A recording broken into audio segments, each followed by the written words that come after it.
política de la mayoría de los jóvenes. El 52% de las personas entre 16 y 24 sostiene que sus ideas no están representadas por la dirigencia actual. Alejo Insa es licenciado en Estudios Internacionales, analista de asuntos públicos en Isonomía Consultora. ¿Qué tal, Alejo? Jorge Lanata soy, buen día. Hola Jorge, buen día. ¿Cómo va? Un gusto y gracias por la invitación. Gracias, viejo. Escúchame, ¿cómo fue esta muestra? ¿Dónde la hicieron? ¿Cuándo?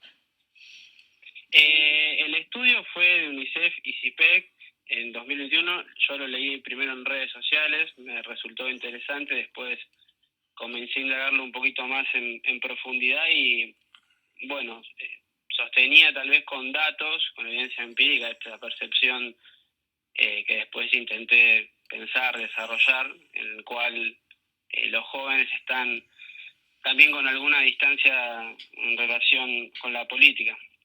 Que bueno, ese dato tal vez es comprensible porque, a ver, esto me pasa a mí y no soy joven ya. O sea, esto nos pasa un poco a todos, creo. Sí, de hecho, bueno, es un fenómeno general y en particular con los jóvenes. Es decir, es muy común hoy escuchar que hay una distancia entre la dirigencia política y la sociedad, las grandes mayorías, y después cuando lo comenzás a observar en el caso de los entornos más jóvenes de nuestra edad, de entre 20, 21, 22 años, es también un fenómeno que se acentúa, pero tiene una particularidad, que es decir, somos personas que no estamos tan experimentadas con la política, entonces es curioso entender qué te motiva a tener tal vez esa percepción tan negativa hacia una dirigencia política. ¿Y cuáles son esas motivaciones? Es decir, como joven profesional tenemos problemas muy, muy comunes con el resto, es decir, vos estás arrancando primer, segundo año de laburo y tal vez te enfrentás con una inflación de 100%, que tal vez es la de este año, entonces te comienza a frustrar, comenzás también a observar que tus proyectos no están avanzando y bueno, entonces después esperás que quienes tienen la responsabilidad de gestionar o de al menos de gobernar eventualmente, bueno, tengan como una actitud más autocrítica. Entonces eso insisto, te genera una distancia. Gonzalo. ¿Qué haces, Alejo? Gonzalo Sánchez te saluda. Hola, pregunta, Gonzalo, buen día. ¿Cómo va? La pregunta que me hago a partir de estos datos que, bueno, certifican lo que veníamos pensando, ¿no? Es que, ¿qué es lo que aflora de todo eso? Que se van, que los pibes se quieren ir una vez más, porque todos los caminos siempre conducen a que las generaciones nuevas, o más viejas o más jóvenes, se quieren ir. Te digo un dato, mira, te voy a contar algo. Me contaron que están dando 1985 en España, por todos los cines de España, y que está repleto de argentinos de todas las edades melancólicos y nostálgicos que se fueron de Argentina hace poco. No digo, es una foto que saca gente con la que uno conversa, pero está repleto y hay un informe esta semana que se conoció que habla de que ya el fenómeno de la migración argentina a España empata o supera al venezolano. Yo digo, los de 24, ¿están ahí en esa marea para vos? Es decir, personalmente voy a responder, yo soy de la postura del cual desea quedarse 20, 30 años en Argentina y entiendo que es una decisión muy individual el hecho de emigrar.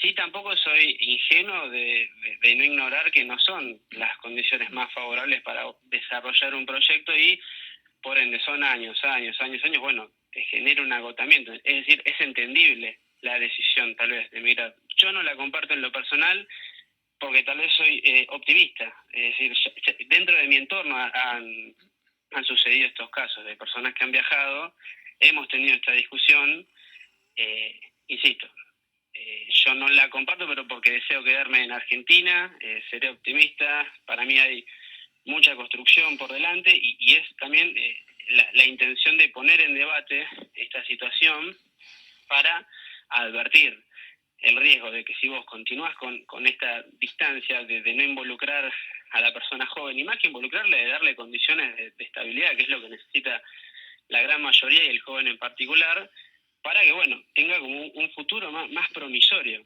es decir, que no sea oscuro lo que ve hacia adelante. Pero sí, entiendo que tal vez es una situación que está sucediendo y lo lamento, honestamente, que la gente decida irse porque no encuentra condiciones favorables ahora. Jessica. ¿Qué tal, Alejo? Jessica, vos y soy. Yo Buen leí día, el artículo que vos hiciste, que básicamente el título era El riesgo de generar jóvenes antipolítica, y ahí entre los datos que citás, de lo que más, los temas que más interesan a este grupo etario de 16 y 24 años están, por ejemplo, la calidad educativa, un 32%, el cuidado de la salud mental, un 26%, pobreza y desigualdad, 19%, es decir, una agenda que no tiene que ver, por ejemplo, de lo que habla la política hoy, ni en el Congreso, ni en el gobierno, ni demás, completamente desenganchada. Y cómo vos ves que puede generarse esta cosa de antipolítica en la juventud, o sea, cómo atás una cosa y otra y cómo se puede desarrollar. Sí, con respecto a esos datos, es interesante porque te sugiere que tienen una agenda particular, amplia, sí. Es decir, que sería la que está impulsando una persona de esa edad.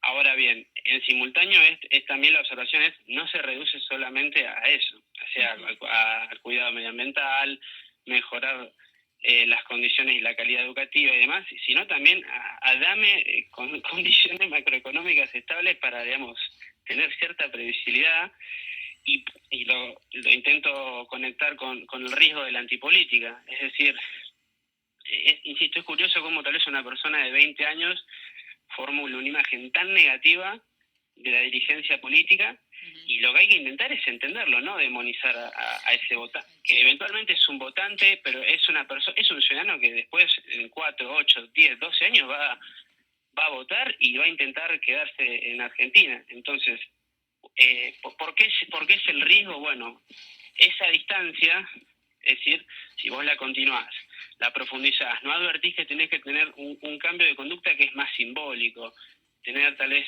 autocrítica, más humildad, reconstruir, bueno, definitivamente no vas a lograr representar esa necesidad insatisfecha, ese reclamo, y por ende, bueno, van a aparecer otras opciones y que tal vez después, no solo incluso te compitan electoralmente, sino que, bueno, tengan discursos que son más radicalizados. Entonces, en ese sentido es un riesgo. Y es más también un desafío que tiene la política, yo lo pienso, porque sería deseable esa reconstrucción. Hay una cosa que pasa cuando se hace este tipo de encuestas, que es que en general la gente responde qué debe darles el país a ellos. Y yo me acuerdo de esta frase de Kennedy, ¿te acordás de no es tanto qué debe darte el país, sino que tenés que darle voz al país? ¿Los chicos se preguntan cómo mejorar esto ellos? Observo que no. Es decir, pero porque están muy distanciados de esta discusión, están con poco entusiasmo de participar. Sí, siempre está la aspiración a mejorar, y es muy genuina. De hecho, o sea, siempre la primera conversación empieza así, bueno, ¿cómo hay que mejorar? ¿Cómo lo ves? La necesidad es involucrarte. Es decir, es como la primera respuesta, sí, pero tampoco, digamos, está muy favorable ni me interesa involucrarme con esta situación. Y también el punto es, las generaciones nuestras son las que tal vez en 10, 20 años tengan que tener el esfuerzo de ir reconstruyendo Argentina. O sea, así al menos lo pensaba mientras escribía.